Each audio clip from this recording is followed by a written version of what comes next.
Welcome, everyone, to chapter 47 of the Count of Monte Cristo. Hold on, this is a long one. The Promise. It was indeed Maximilian Morel.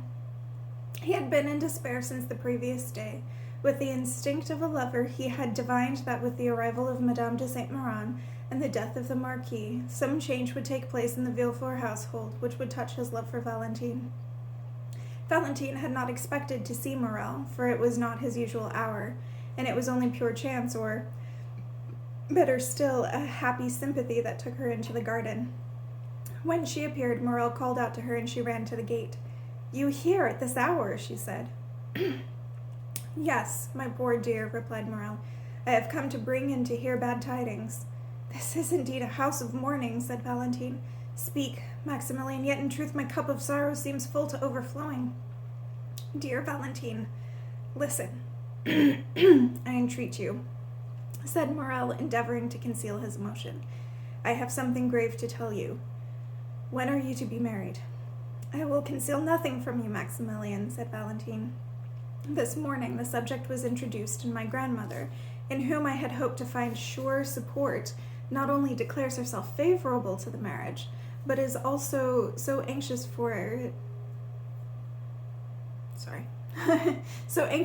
that the day after Monsieur de Epinay arrives, the contract will be signed." A sob of anguish was wrung from the young man's breast, and he looked long and mournfully at his beloved. "Alas," he whispered, "it is terrible thus to hear the woman you love calmly say, 'The time of your execution is fixed, and will take place in a few hours. It had to be, and I will do nothing to prevent it.' Monsieur de Epinay arrived this morning." Valentine uttered a cry. "And now, Valentine, answer me, and remember that my life or death depends on your answer. What do you intend doing?" Valentine hung her head. She was overwhelmed. This is not the first time we have reflected on our present grave and critical position. It is not now the moment to give way to useless sorrow. Leave that to those who delight in suffering and wallow in their grief.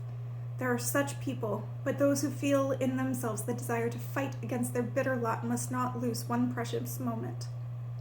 Are you prepared to fight against our ill fortune, Valentine? Tell me, for this is what I have come to ask you." Valentine trembled visibly and stared at Maximilian with wide-open eyes. The idea of opposing her grandmother, her father, in short, her whole family, had never occurred to her. "What is this you bid me do?" Maximilian asked Valentine. "How could I oppose my father's orders and my dying grandmother's wish? It is impossible." Morel started.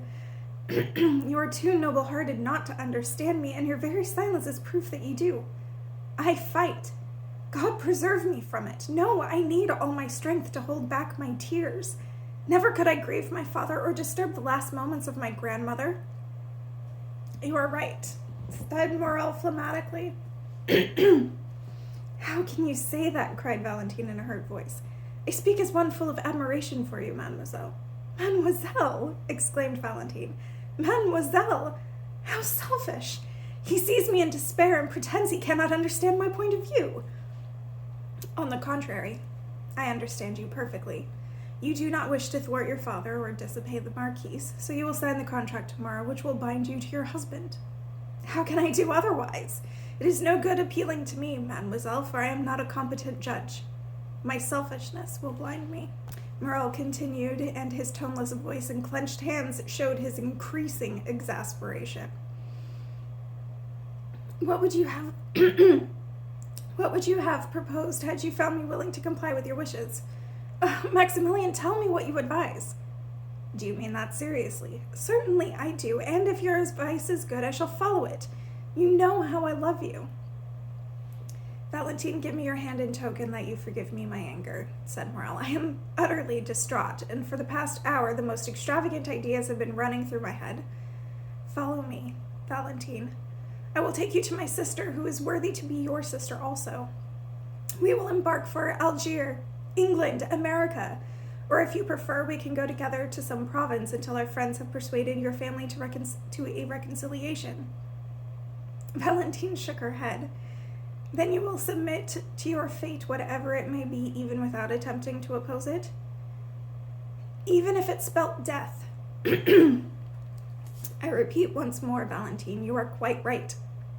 Indeed, it is I who am mad, and you are but giving me a proof that passion blinds the most balanced minds. Fortunate you are that you can reason dispassionately. It is, therefore, an understood thing that tomorrow you will be irrevocably promised to France to Epinay, not by the theatrical formality invented to bind a couple together, which is called the signing of the contract, but by your own free will.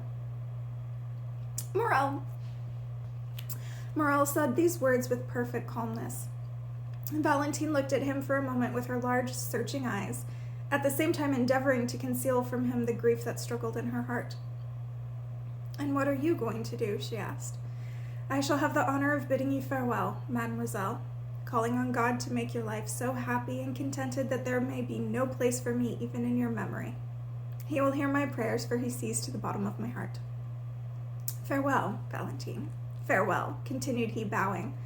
"Where are you going?" cried the distraught girl, thrusting her hand through the gate and seizing Maximilian's coat. Her own agitated feelings told her that her lover's calmness could not be real. "Where are you going?" The young man gave a sad smile. "Oh, speak! Speak, I entreat you," said Valentine. "Has your resolution changed, Valentine?" "It cannot change, unhappy man. You know it cannot," cried she. "Then farewell, Valentine."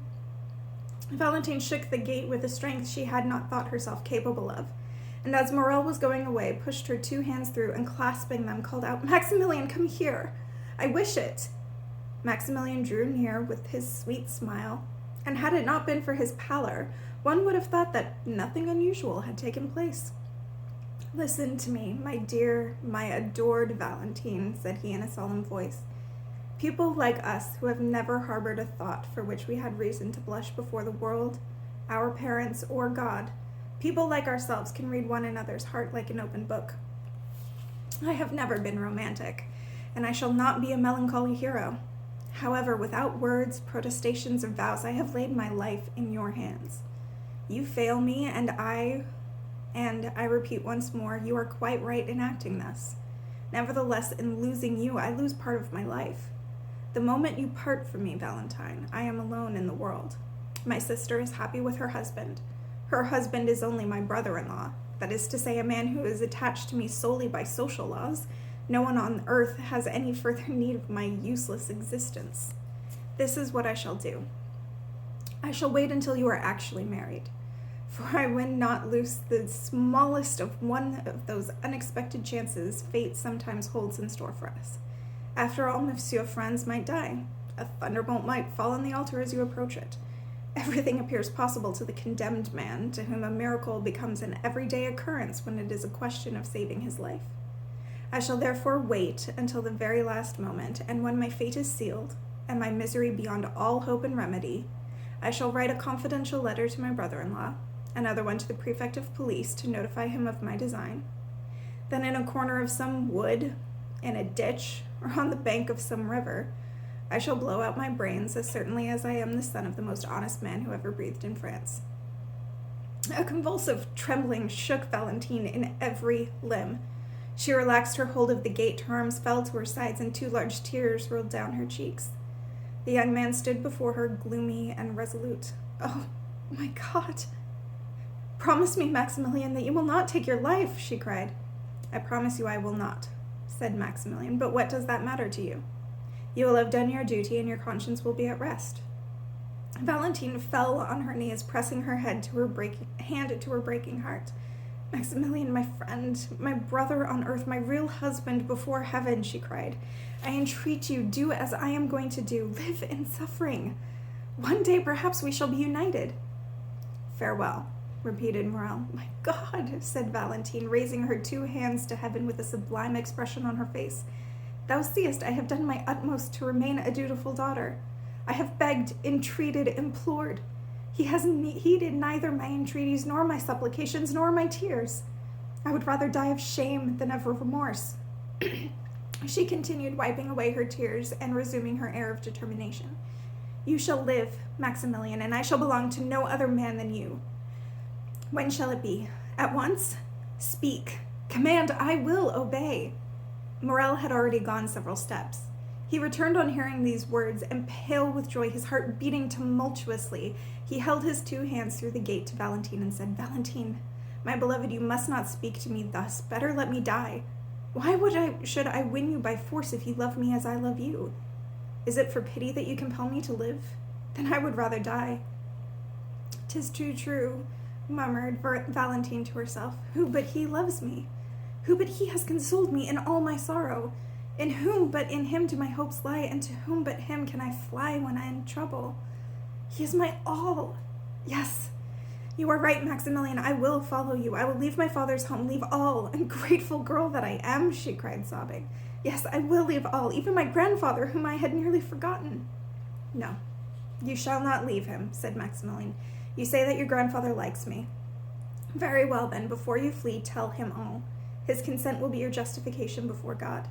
As soon as we are married, he shall come to us. Instead of 1 child, he will have 2 children. Oh, Valentine, instead of our present hopelessness, naught but happiness is in store for you and me. But if they disregard your entreaties, Valentine," he continued, "if your father and Madame de Saint-Méran insist on sending for Monsieur de Épinay tomorrow to sign the contract, you have my word, Maximilian, instead of signing, I shall flee with you. But until then, Morel, let us not tempt Providence. We will see each other no more. It is a marvel, almost a miracle, one might say, that we have not been discovered before. If we were found out, and if they learned how we see each other, our last resource would be gone. In the meantime, I will write to you. I hate this marriage, Maximilian, as much as you do." "Thank you, my beloved Valentine," Morel replied. "Then all is settled. As soon as I know the time, I will hasten here. You will climb the wall with my help, and then we will be easy. All will be easy. A carriage will be waiting us at the gate, which will take us to my sister's. So be it." "Goodbye," said Valentine, tearing herself away. "Au revoir." "You will be sure to write to me." "Yes, thank you, my beloved wife. Au revoir." Morel stayed listening till the sound of her footsteps on the gravel had died away. Then he raised his eyes heavenward with an ineffable smile of gratitude that such supreme love should be given him. The young man returned home and waited the whole of that evening and the next day without receiving any news. Toward 10 o'clock of the 3rd day, however, he received by post a note which he knew was from Valentine, although he had never before seen her handwriting. The note read as follows: "Tears, supplications, entreatings have been of no avail. I went to the church of St. Philip de Roule yesterday, and for 2 hours prayed most fervently. But God appears as unfeeling as man is, and the signing of the contract is fixed for this evening at 9 o'clock. I have but 1 heart, and can give my hand to 1 person only. Both my hand and my heart are yours, Maximilian. I shall see you this evening at the gate at 8:45. Your wife, Valentine de Villefort. Postscript. I think they are keeping it a secret from Grandpa Notier that the contract is to be signed tomorrow." Not satisfied with the information Valentine had given him, Morel went in search of the notary, who confirmed the fact that the signing of the contract had been fixed for 9 o'clock that evening. Maximilian had made all arrangements for the elopement. 2 ladders were hidden in the clover near the garden. A cabriolet, which was to take Maximilian to the gate, was in readiness. No servants were to accompany him, and the lanterns would not be lit till they had reached the first bend of the road. From time to time, a shudder passed through Morel's whole frame as he thought of the moment when he would assist Valentine in her descent from the top of the wall. And then he would clasp in his arms the trembling form of her whose fingertips he had as yet hardly ventured to kiss. In the afternoon, when the hour drew near, Morel felt the necessity of being alone. He shut himself up in his room and attempted to read, but his eyes passed over the pages without understanding what he was reading, and in the end he flung the book from him. At last the hour arrived. The horse and cabriolet were concealed behind some ruins where Maximilian was accustomed to hide. The day gradually drew to its close, and the bushes in the garden became nothing but indistinct masses. Morel came out of his hiding place and, with beating heart, looked through the hole in the paling. There was no one to be seen. The clock struck 9, 9:30, 10. In the darkness he searched in vain for the white dress. In the stillness he waited in vain for the sound of footsteps. Then one idea took possession of his mind. She had been coming to him, but her strength had failed her and she had fallen in a faint on one of the garden paths. He ventured to call her name, and he seemed to hear an inarticulate moan in response. He scaled the wall and jumped down on the other side. Distracted and half mad with anxiety, he decided to risk everything and anything in order to ascertain if and what misfortune had befallen Valentine. He reached the outskirts of the clump of trees and was just about to cross the open flower garden with all possible speed when a distant voice, borne on the wind, reached his ear. He retreated a step and stood motionless, concealed, hidden among the trees. He made up his mind that if Valentine was alone, he would warn her of his presence. If she was accompanied, he would at least see her and know whether she was safe and well. Just then the moon escaped from behind a cloud, and by its light Morel saw Villefort on the steps, followed by a man in black garb. They descended the steps and approached the clump of trees where Morel was hiding, and he soon recognized the other gentleman as Dr. d'Auverney. After a short time, their footsteps ceased to crunch the gravel, and the following conversation reached his ears. "Oh, doctor, the hand of God is heavy upon us. What a terrible death! What a blow! Sink not to console me, for alas, the wound is too deep and too fresh. Dead, dead." A cold perspiration broke out on Maximilian's forehead, and his teeth chattered. Who was dead in that house that Villefort himself called accursed? "I have not brought you here to console you, quite the contrary," said the doctor, in a voice that added to the young man's terror. "What do you mean?" asked the Procureur du Roi, alarmed. "What I mean is that behind the misfortune that has just befallen you, there is perhaps a much greater one. Are we quite alone?" "Yes, quite alone. But why such precautions?" "I have a terrible secret to confide in you," said the doctor. "Let us sit down." Villefort sank onto a bench. The doctor stood in front of him, one hand on his shoulder. Petrified with fear, Morel put one hand to his head and pressed the other to his heart to stop the beatings lest they should be heard. "Speak, doctor, I am listening," said Villefort. "Strike your blow, I am prepared for all." Madame de Saint-Méran had attained a great age, it is true, but she was in excellent health. Morel began to breathe freely again. "Grief has killed her," said Villefort. "Yes, doctor, grief, after living with the Marquis for more than 40 years.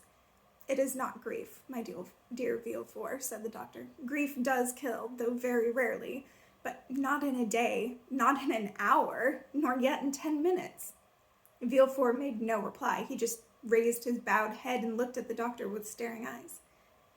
"Were you present during the death agony?" asked Dr. d'Auverney. "Certainly," replied the Procureur du Roi. "You yourself whispered to me not to go away." "Did you note the symptoms of the disease to which Madame de Saint-Méran succumbed?" "Perfectly. Madame de Saint-Méran had 3 successive attacks at intervals of a few minutes, each one worse than the other.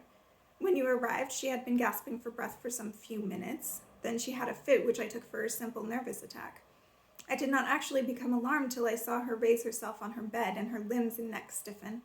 Then I saw by your face that it was more serious than I had supposed. When the attack was over, I sought your eyes, but you did not look at me. You were feeling her pulse, counting her respirations, and the second attack seized her before you had turned round. This was more terrible than the first, the same twitching of the nerves, the mouth contracted and purple in color. At the end of the third attack, she died. At the very first attack, I saw signs of tetanus. You confirmed my opinion." "Yes, in the hearing of everybody," replied the doctor. "But now we are alone." "My God, what are you going to tell me?" "That the symptoms of tetanus and poisoning by vegetable matter are absolutely identical." Monsieur de Villefort sprang up, then after a moment sank to the bench again. "My God, doctor," said he, "do you realize what you are telling me?" Morel knew not whether he was awake or dreaming. "I know both the significance of my statement and the character of the man to whom I make it." "Do you speak to me as magistrate or as friend?" asked Villefort. "At this moment as friend only. The similarity of tetanus and poisoning by vegetable matter is so great that I should hesitate to sign the statement I have just made. I therefore repeat once more, I speak not to the magistrate but to the friend, and to the friend I declare that during the 3/4 of an hour the agony lasted, I watched the convulsions and the death struggle of Madame de Saint-Méran, and my firm conviction is that she died of poisoning, and what is more, I can name the poison that killed her." "Oh, doctor!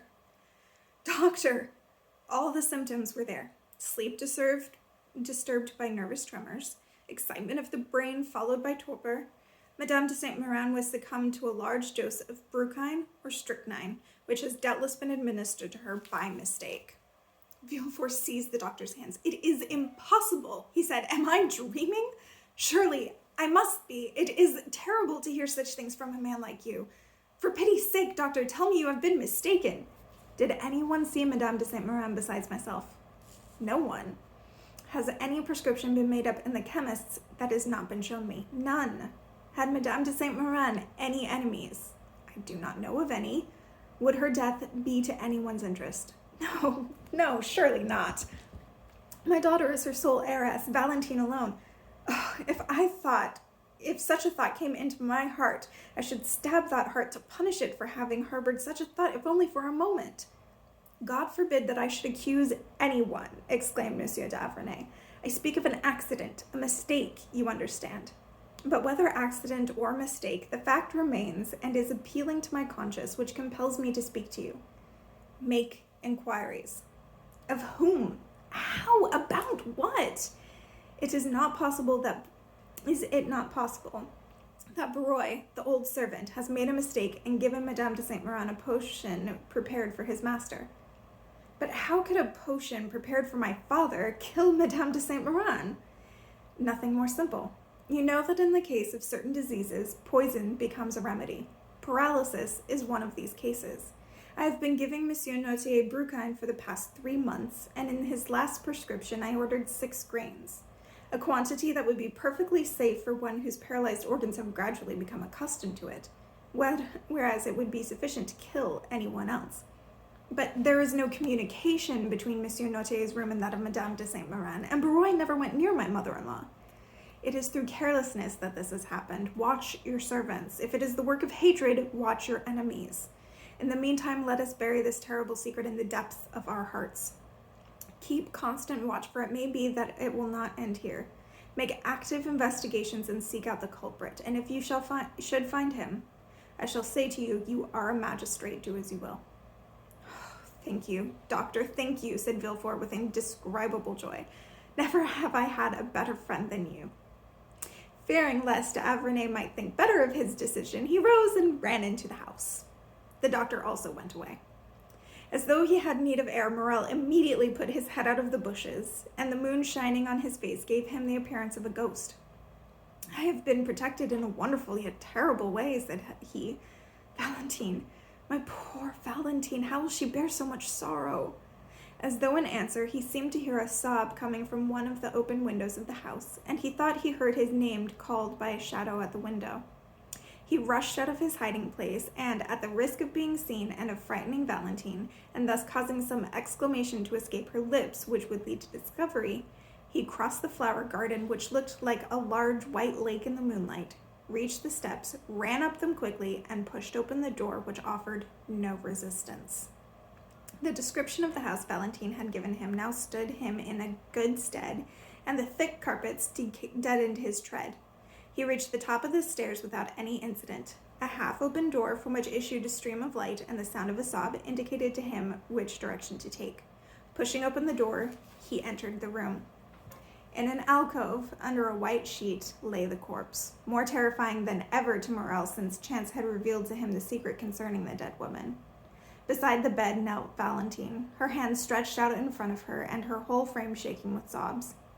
The moon shining through the open blinds made pale the light of the lamp and cast a sepulchral hue over the picture of desolation.